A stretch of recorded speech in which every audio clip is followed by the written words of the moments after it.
तो social media पर काफी ज्यादा चर्चित, यूट्यूब पर 10 मिलियन से ज्यादा सब्सक्राइबर्स, इंस्टाग्राम पर 7 मिलियन से ज्यादा फॉलोअर्स रखने वाले मनी मिराज को जो है गाजियाबाद पुलिस ने बिहार में जाकर दबोचा और बाकायदा गाजियाबाद लेकर आई और उन्हें जो है सलाखों के पीछे कर दिया। अब आगे जो है जांच पड़ताल जारी है, क्योंकि ट्रांजिट रिमांड पर आए हैं और लगातार जो आरोप लगा रही थी वंदना यानी कि वन्नू द ग्रेट, उन आरोपों की जांच की जा रही है। इन तमाम मुद्दों पर बात करने के लिए हमारे साथ इस वक्त जुड़े हैं मनी मिराज के वकील शिवनंदन भारती। आइए इनसे इस पूरे मामले पर विस्तार से बात करते हैं। शिवनंदन जी, मुझे इस बारे में पूरा बताइए, इस पूरे मामले के बारे में शुरू से। देखिए, मामले के बारे में आपको बता दें कि इसमें कोई नई बात नहीं है। आज के डेट में एक नया फैशन चला है कि जी आप फ्रेंडशिप करिए, रिलेशनशिप में रहिए, 2-3 साल तक लड़के के साथ रिलेशनशिप में रहने के बाद यदि किसी निजी बातों को लेकर यदि झगड़ा होता है, जी। हर बात में यदि लड़का हामी ना भरे, तो लड़की के पास एक 376 का जो एक सेक्शन है,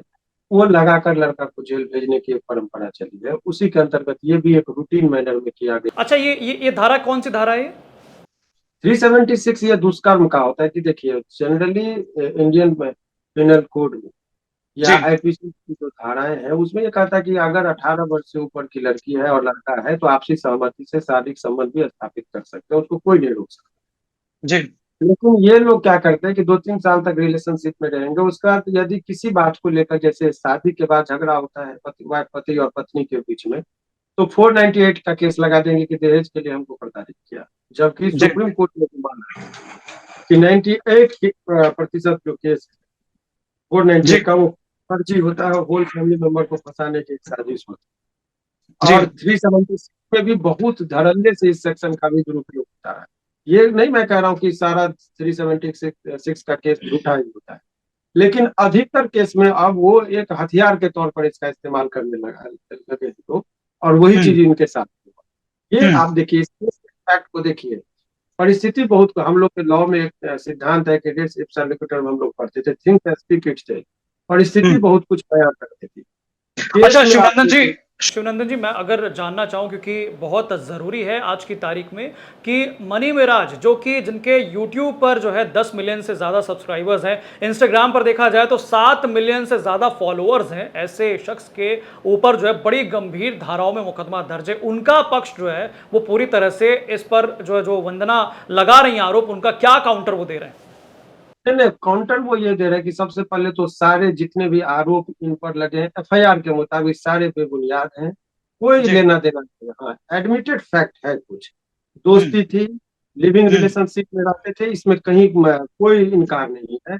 अच्छा हम्म। संबंध था, ये लोग 3 साल से एक साथ ही रहते थे, इनके घर पर हम्म। मुजफ्फरपुर में जाना था, और वो एक हम्म। अच्छी रिलेशनशिप थी। ये बाद में वो लड़के को अपने उंगली पर चलाने की कोशिश की कि हम जो बात करें आप हामी हर बात में भरिए। तो एक हम्म। सामान्य रिश्ता, जैसे शादी भी होती है तो पति और पत्नी के बीच में झगड़ा होता है। जी। तो चूंकि ये शादी किए थे, शादी को डिक्लेयर नहीं किए थे। हिंदू हम्म। मुस्लिम दो अलग अलग समुदाय के लोग हैं, तो थोड़ा हिंदू मुस्लिम का भी कलर लोग देने लगे, और हिंदू हम्म। संगठन इसमें बढ़ चढ़ कर किए काम, और वो उनके बहकावे में आकर इसमें केस किया गया है। यही चीज का ये पूरा प्रमाण है। हम्म। और ये इस तरह के केस में पुलिस की तरफ से बहुत अनियमितता बरती गई है, हम्म। जल्दबाजी में अरेस्टिंग हुई है। ऐसे केस में अरेस्टिंग की बिना विदाउट वारंट हम्म। अरेस्ट नहीं होनी चाहिए। अगर पुलिस के तरफ से दो, देखिए किस तरीके से ये मैनेज हुआ है। हम्म। लड़की रहने वाली है भागलपुर की, मूल निवासी दिल्ली में रहती हम्म। है। लड़का मुजफ्फरपुर यानी बिहार का, घटना हम्म। स्थल बिहार का। तो केस हम्म। तो दो ही जगह में था, या तो पटना बिहार में होता या फिर वो दिल्ली में कर सकती थी। इसमें हम्म। आपको गाजियाबाद में केस करने का कोई औचित्य ही नहीं बनता है। तो गाजियाबाद में क्यों हुआ? क्योंकि आप जानते हैं कि वहां पर जो हिंदू संगठन के पास ये पहले, संगठन वाले लोगों का इसको कहने में कोई अतिशयोक्ति नहीं कि उत्तर प्रदेश में थोड़ा इन लोगों का अपना साठ गांठ है, और वो हम्म। अपने पॉलिटिकल परिचय का, साठ गांठ का, सूझबूझ और मतलब समझदारी 60 60 गांठ किससे? सरकार से। और जब सरकार से होती है तो पुलिस सरकार के अधीन होती है, तो बहुत सारी चीजें उधर से संभावना रहती है। जी। अनियमितता इतनी क्यों बढ़ती है? इस तरह का कितने केस में आप देखे होंगे कि केस नहीं लेता है। हम्म। अगर जब तक घटना स्थल और घटना की तिथि आप नहीं देंगे, तब तक हम्म। एफआईआर होना ही नहीं चाहिए। इसमें तो वो दिया ही नहीं, और अगर वो दिए तो मुजफ्फरपुर में इनकी कहाँ दोस्ती हुई, कहाँ हम्म। पर इनके साथ ये आरोप लगा रही हो, इनके साथ जुर्म हुआ। उस जगह का लोकेशन जब तक नहीं होगा तब तक जुरिडिक्शन नहीं बनेगा, और जब जुरिडिक्शन नहीं बनेगा तो इन्वेस्टिगेशन कैसे स्टार्ट होगा? एफआईआर लॉन्च किया जा सकता है बट इन्वेस्टिगेशन तब तक स्टार्ट नहीं होगा जब तक कि वो जुरिडिक्शन और प्लेस ऑफ ऑकरेंस एस्टेब्लिश्ड ना हो जाए। तो इसमें वो चीज नहीं था। 3 साल पुराना मामला है, इसमें जल्दबाजी में गिरफ्तारी नहीं होनी चाहिए थी। अभी बीएनएसएस जो बना है, नया कानून में है कि आप 14 दिन तक आप रह के पुलिस प्रशासन को दिया है कि आप तहकीकात कर लीजिए, अगर जी। मामले में सच्चाई लगे तब आगे की कार्रवाई होनी चाहिए। पहले वाले कानून में 1860 में बना था, जिस कानून में ये सब प्रावधान थे कि एफआईआर कर दीजिए बिना कुछ जांच पड़ताल के। अब तो जी। नए कानून में कि आप पहले जांच पड़ताल कर लीजिए, तहकीकात कर लीजिए, लगे फिर आप एफआईआर करिए। हम्म। तो क्या लगता है इसमें, मतलब जांच से पहले ये कार्रवाई की गई है? निश्चित तौर पर भी इसमें जांच कुछ नहीं हुआ है, ना ही कोई वारंट था। विदाउट वारंट इसको गिरफ्तार करके लाया गया, और हम्म। उसके बाद पुलिस का जब एक स्टेट से दूसरे स्टेट में यदि गिरफ्तार करने जाएगा, उसका हम्म। भी एक प्रिस्क्राइब्ड रूल है सीआरपीसी में, उसका हम्म। पालन होना चाहिए। जैसे अगर वहाँ का जो डीजीपी साहब होते हैं या वरीय हम्म। पदाधिकारी होते हैं, उनके हम्म। अनुशंसा पर उनका एक लेटर होगा, उनको अनुमति मिलेगी तब यहाँ पर आएंगे, और जिस लोकेशन में उनको गिरफ्तार करना है उस हम्म। लोकेशन के लोकल पुलिस को, थाना को वो सूचित करेंगे और उनको साथ में लेकर वहां पर गिरफ्तारी के लिए जाएंगे। यहाँ हम्म। ऐसा कुछ नहीं ना। और हम्म। दूसरा है कि वारंट लेंगे, अगर हम्म। वारंट नहीं है, कॉग्निजेबल ऑफेंस है, वो कह सकते हैं 376 कॉग्निजेबल है, विदाउट वारंट की गिरफ्तारी की सकती है। लेकिन हम्म। कब? जब कंटिन्यू मुझे एफ आई मैंने बहुत इमीडिएट नेचर का हो, तब ये 3 साल पुराना मामला, जब तक अभी तक इमीडिएट डेंजर कुछ नहीं था तो अभी गिरफ्तारी की क्या जरूरत? तो ये हम्म। पूरी तरीके से इतना आखिर प्रेशर में पुलिस क्यों आ गई? आई हम्म। बेऊर के लोगों को जुरिडिक्शन से गिरफ्तार किया गया और बाद में वो गर्दनीबाग थाना पर लेके चले आए कि आपके हम्म। जुरिडिक्शन में बदल कर हमने गिरफ्तार किया। रात में हम्म। रिमांड पर, वो ट्रांजिट रिमांड पर इन्होंने जो यहाँ के जो एसीजीएम साहब थे उन्होंने फाइल को लौटा दिया कि भाई आपका डॉक्यूमेंटेशन ठीक नहीं है, आप किस हम्म। आधार पर इनको गिरफ्तार किए, अच्छा, ग्राउंड ये क्या? बिल्कुल, मैं इस पॉइंट पे आना चाहूंगा, थोड़ा सा इसको डिस्क्राइब करते हैं। गाजियाबाद पुलिस ने मनी मिराज को कब गिरफ्तार किया, कौन सी तारीख और कितने बजे? देखिए ये गिरफ्तारी जो इनकी हुई है, एग्जैक्ट उन्होंने ऑन पेपर क्या लिखा है, क्योंकि मेमोरेंडम भी हमारे क्लाइंट को नहीं दिखाया गया, पहले साइन करा लिए बाद में वो भरा गया, तो हम्म। इसीलिए उस पर हम लोग को ये तारीख वो क्या दिए हैं। लेकिन हम्म। आपको जो आप ये जो गिरफ्तारी की बात है, वो हम्म। 2 बजे दिन में हुई थी गिरफ्तारी। और हम्म। थाना पर लेके आए गर्दनीबाग थाना, और गर्दनीबाग थाना पर जब लेके आते हैं वो, ये हम्म। घटना सफल। अब उसके बाद जो है तो सैटरडे को शाम में जब ये जाते हैं वहां पर वो केस को ये करने के लिए, तो हम्म। उसमें ये पता चलता है कि ये केस है, ये केस में डॉक्यूमेंटेशन का पूरा अभाव है, और जब डॉक्यूमेंटेशन का पूरा अभाव था तो हम्म। ऐसे परिस्थिति में सीजीएम साहब ने लौटा दिया, ये कहते हुए लौटाया कि आपका केस मेड आउट नहीं होता है, अभी जो भी डॉक्यूमेंट्स है आपके पास नहीं, तो हम्म। आप प्रॉपर डॉक्यूमेंट के साथ आइए। और तब वो नेक्स्ट यानी संडे को वो फिर उनके आवास पर जाते हैं, और फिर हम्म। 2 बजे तक जो है तो गहमा गहमी होती है। उसके बाद बैक डेट में कुछ डॉक्यूमेंट्स को ये तैयार करके मंगवाते हैं, उस आधार पर वो तो हम कोर्ट में लाएंगे उस चीजों को तो कि किस शिवानंदन जी, तरीके से। जब जब गिरफ्तारी हो रही थी, क्या उस दौरान आप वहां पर थे, या आपकी मुलाकात कब हुई मनी मिराज आफ्टर से? अरेस्ट मुझे इन्फॉर्म किया गया, जब इन लोगों को जब गिरफ्तारी हो गई थी, तब हम्म। इन्होंने मुझे इन्फॉर्म किया कि सर जो सीआरपीसी में जो हमारा राइट है और हम्म। कॉन्स्टिट्यूशनल राइट का भी वायलेशन है, क्योंकि डीके बसु के केस में सुप्रीम कोर्ट ने गाइडलाइंस दिया था कि हम्म। गिरफ्तार करने वाले व्यक्ति का आइडेंटिफिकेशन होना चाहिए कि किसने गिरफ्तार, क्योंकि ये एक सिविल ड्रेस में थे और उत्तर प्रदेश की एक निजी गाड़ी से इनको किया था गिरफ्तार। मान लीजिए अपहरण करके मार देते, हम्म। तो उनको तो अधिकार है कुछ पूछने का। इसीलिए सुप्रीम कोर्ट ने कहा कि जो गिरफ्तार करेगा वो अपना दिखाएगा कि मैं कौन सा पदाधिकारी हूँ, अपना आई कार्ड दिखाएंगे, और हम्म। उनके गिरफ्तारी के तुरंत बाद उनके परिजन को सूचित किया जाएगा। हम्म। टेलीफोन पर या अगल बगल में सिग्नेचर, तो उनके दोस्त थे, उनका सिग्नेचर तक नहीं दिया गया। हम्म। तो ये सब सारा चीज पहले उठा लिए, तो जब आप पल भर से तो उठा लिए तो उसमें क्या फिर हो गया, भले ही पुलिस वाले ही क्यों ना हो। हम्म। उसके बाद के जस्टिफिकेशन के लिए गए गर्दनीबाग थाना और पुलिस ने पूरा रिपोर्ट तैयार किया। तो आप अभी तक मिल पाए, अभी अभी तक आप? नहीं ना, अभी तक मेरे साथ ही मैंने वहां पर था जब वो सीजीएम साहब के सामने प्रस्तुत किया गया उनको सारे तो चीजों मनी को मिराज अपने। उस समय कुछ कह रहे थे कुछ? उसमें कहने की स्थिति में वो तो आहत है बहुत, उसको अति आत्मविश्वास था कि झूठा मुकदमा है, मुझे गिरफ्तारी होती नहीं। उसको असीम आस्था थी पुलिस पर, हम्म। प्रशासन पर, भारतीय न्यायपालिका पर, हम्म। कानून व्यवस्था पर। लेकिन हम्म आहत तब होता है जब निर्दोष आदमी को जेल जाना पड़ता है, तो आहत और सदमे में होता है यदि जेन्यून हो तो। बोलता हम्म कब है आदमी, जब यदि आदमी फेस करने के मूड में। वो हम्म आहत और हत तब होता है कि ऐसे कैसे हो सकता है, मैंने कुछ किया ही नहीं, केवल वो लड़की मौखिक तौर पर कह देगी कि हमारे साथ ये घटना हुआ और उसको पुलिस गिरफ्तार कर लेगी बिना जांच पड़ताल के। तो हम्म इस घटना से वो आहत था, इसीलिए वो चुप और हम्म। खामोश। अच्छा, इस गिरफ्तारी से परिवार वालों पर भी कुछ रिएक्शन, क्योंकि परिवार के खिलाफ भी जो है वंदना ने मुकदमा ऐसा नहीं, मुकदमे में लिखवाया। परिवार वाले बोले हैं, स्पेसिफिक नाम नहीं दिया, इसीलिए परिवार के लोगों को कोई खतरा नहीं है अभी फिलहाल। अच्छा, गिरफ्तारी पर क्या परिवार का रिएक्शन है? एक फॉर्मूला और कानून की बात जहाँ होती, तब एक वकील होने के नाते जो बैकग्राउंड में आप किताब देख रहे हैं, जी। हम लोग एक लॉ का एक प्रिस्क्राइब फॉर्मूला है कि ऐसे ऐसे विधिवत होना चाहिए। अगर कोई हम्म रूल को तोड़ता है तो फिर हम लोग कोर्ट में देते हैं। तो ये हमने विधिवत कहा कि एफआईआर में नाम नहीं है उनके परिवार वालों का, लेकिन पुलिस हम्म जाके गिरफ्तार कर लेगी, तो आप क्या करेंगे? पुलिस से तत्काल तो उलझेंगे नहीं, ये बात तो कोर्ट में लाएंगे। अगर हम्म पुलिस पदाधिकारी अगर इनकाउंटर भी किसी को कर देता है, तो आप हम्म उस टाइम में आप कुछ नहीं कर सकते एज ए एडवोकेट।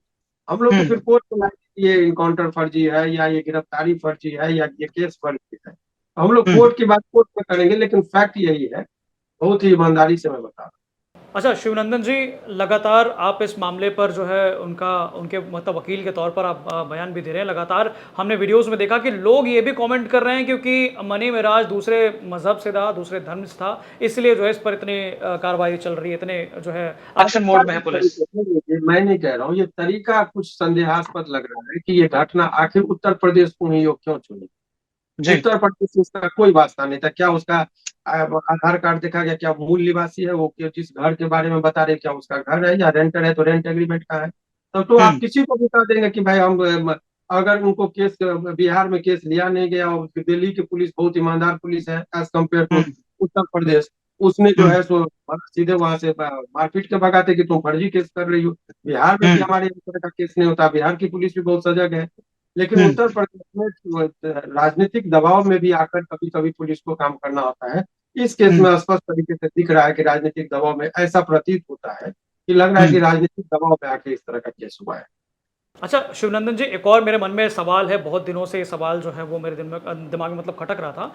बेसिकली अगर जैसा कि आप भी इस बात को मानते हैं कि ये लिव इन रिलेशनशिप में थे, इनके बीच में जो है संबंध था, 2022 में था, लेकिन अगर वो सवाल उठा रही हैं कि ये शादी जो है हमारे साथ हुई थी, या शादी जो भी किए थे, या शादी करने का जो है उसका अगर मन भी है, तो इसमें वापसी या तुरंत मुकर जाना ये क्यों हो रहा है?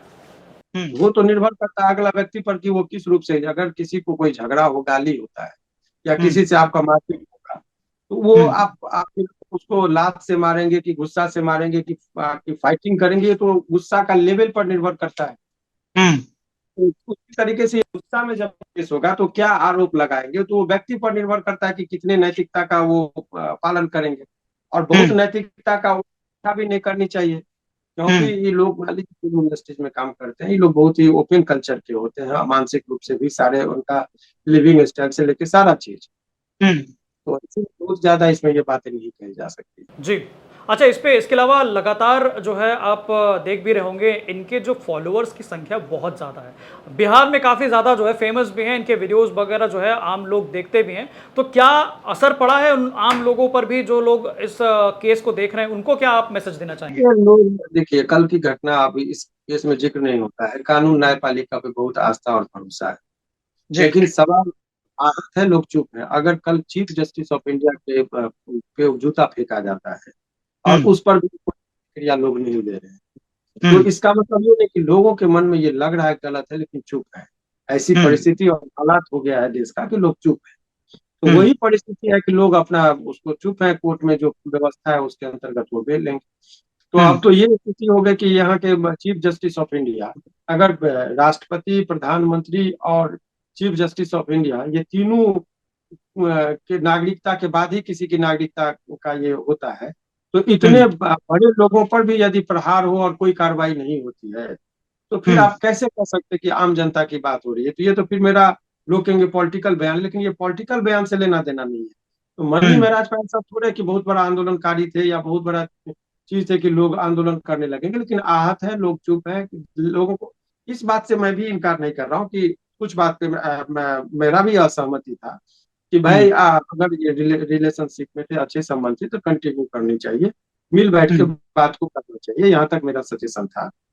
इससे पहले जो भले फॉलोवर हो, लेकिन कंटेंट्स जो थे शुरुआती दौर में मनी महाराज का, वो कंटेंट्स मैंने कभी देखा नहीं था।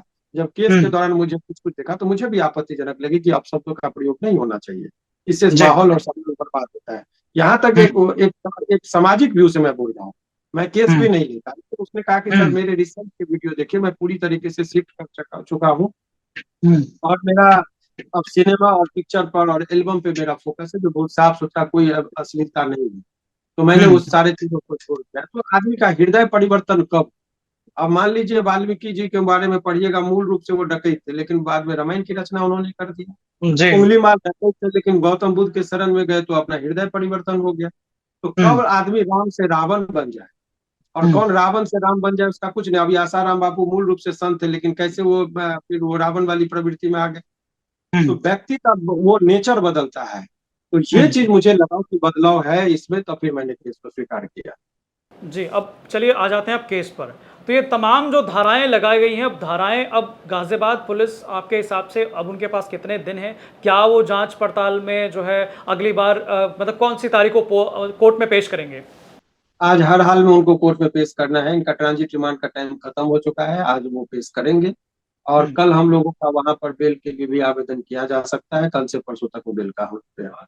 यही है। अच्छा, ये जो धाराएं लगी हैं, उन धाराओं में अब आगे क्या बेल? मनगढ़ंत है। जो जो एक्चुअल चीजें जो है एफआईआर में, जो बात लिखी गई है, उसी आधार पर एफआईआर होना चाहिए। वो चीज का मैट्रिक कोई तालमेल नहीं। जैसे साधारण लोगों को समझाइए कि अगर किसी का मेजरमेंट, जैसे हम अपना कोई शर्ट सिलाने जाएंगे या पेंट सिलाने जाएंगे, तो कमर का साइज मेरा यदि 34 है, तो मेजर करेंगे 34 और लिख देंगे 84, तो 84 तो नहीं हो जाएगा। वो तो अकॉर्डिंग टू मेजरमेंट होना चाहिए। तो वही बिल्कुल, जो बिल्कुल। तो लगता है जो एफआईआर में जो एलिगेशन है, उसी के मुताबिक धाराओं को बैठाना चाहिए। तो एफआईआर में कुछ बात है, धारा कुछ और है। चूंकि उसको हीनियस बनाकर उसको गिरफ्तार करना था, कॉम्पिटेबल ऑफेंस दिखाना था, कंटिन्यूटी में ऑफेंस को दिखाना था, इसीलिए इस तरह का मनगढ़ंत बात है। कोर्ट में दूध का दूध और पानी का पानी होगा, और बहुत जल्दी सलाखों के बाहर होगा मणि महाराज। चलिए, बहुत बहुत शुक्रिया हमारे साथ जुड़ने के लिए। शिवनंदन भारती हमारे साथ मौजूद थे, जो मनी मेराज के वकील हैं, और साफ तौर पर उनका कहना है कि अब जल्द ही जो है तमाम चीज़ें क्लियर हो जाएंगी, तमाम जो आरोप हैं उनकी सच्चाई सामने आ जाएगी, और मनी मेराज जो है वो सलाखों के बाहर दिखेंगे। तो बाकी तमाम ऐसी जानकारी और अपडेट्स के लिए आप देखते रहिए यूपी तक। धन्यवाद।